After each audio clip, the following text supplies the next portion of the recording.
gaming historians, and welcome to Lord of Lore, where we break down the lore and history of our favorite video games and fantasies. And today, we're returning to the world of Dragon's Dogma to discuss a frightening element of the game's world, and that is Dragonsplague. Serving as both a twisted in-game mechanic and a condition integral to the game's story, Dragonsplague is a shadowy affliction that can infect and endanger pawns, settlements, and even entire worlds. Today, we're going to be discussing the nature of Dragonsplague and what it is, as well as its relation to the powers of the Rift. Now, fair warning, there are spoilers ahead. Let's discuss. Now, before we dive into the deep lore of what Dragonsplague is, let's take a look at the in-game details and the effects it has on the player. First hinted at by pawn conversations throughout the Arisen's journey, the pawns explain that when traveling the Rift, they sometimes become infected with a condition that increases their power and their instability until the pawns eventually become completely disobedient to the Arisen's commands. Later on in their journey, the Arisen may come into contact with Dragonsplague-infected pawns, notified by glowing red eyes and unnatural dialogue. There are a multitude of ways to rid the pawn of Dragonsplague, the most popular being throwing said pawn into water to be devoured by the brine.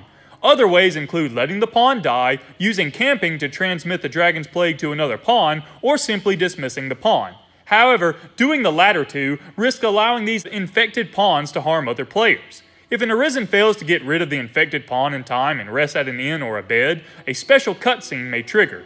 In this cinematic, the infected pawns glow a bright red before doubling over, wreathed in shadows before they explode in a burst of black and crimson clouds, transforming into a shadowy dragon. When the Arisen awakens from this nightmare, several NPCs in that town will be dead. Although there are conflicting accounts by players, it seems that some NPCs like guards will respawn, but other NPCs, sometimes even quest-related ones, may remain dead throughout the rest of the playthrough. For more information on Dragonsplague and its mechanics, check out fellow lore channel The Rift on YouTube. He's got some great stuff. Needless to say, Dragonsplague is a horrifying affliction that has big consequences both in gameplay and in story. Beyond the gameplay mechanic, there are also two significant instances of Dragonsplague in the main story, and these all take place in Dragon's Dogma's 2 in-game event, The Unmoored World. If the player passes by the remains of the mighty Talos, a colossal statue that seems to itself be powered by red glowing energy, the main pawn will suddenly levitate in the air in a wreath of shadows and brine-like tentacles, plunging into the Talos' eye and reviving it. When a serpent constructed from the powers of the brine emerges from a nearby portal and tries to wreak havoc, the main pawn seems to take control of the Talos and defeat the brine serpent in an epic battle.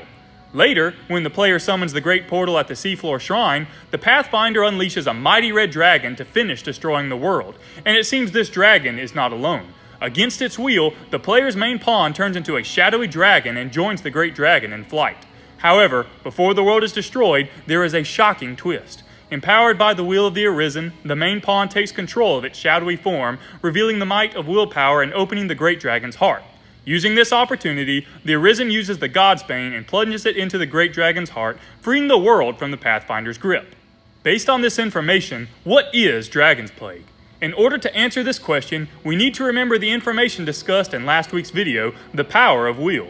In Dragon's Dogma, will, and yes, I said will, is the power to reshape a world that is otherwise one of void and chaos. Blue power, seen in the Riftstones, Seneschal, and Godsway, represents creative will, while red power, seen in Dragonsplague, Worm's-Life Crystals, and the Brine, represents destructive will.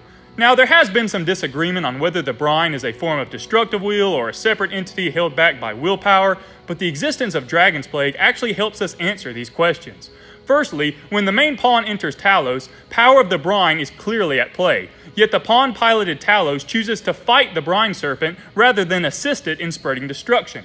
Why would the Brine fight the Brine unless the main pawn was controlling it? Secondly, and most importantly, although the Pathfinder does seem to let the Brine destroy the land in the Unmoored World, note that when the Pathfinder is defeated, the Brine actually stops destroying the world.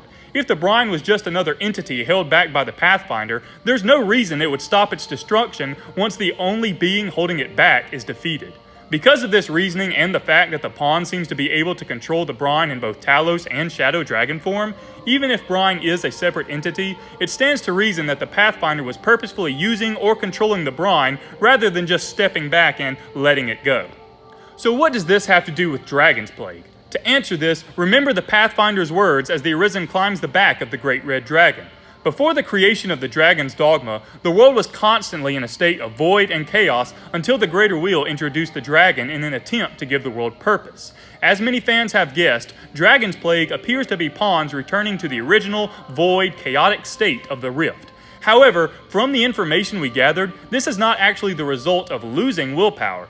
Instead, Dragonsplague pawns are defiant to the Arisen's Wheel, capable of controlling the Talos, and even capable of controlling their Shadow Dragon form with the power of the Arisen's Wheel.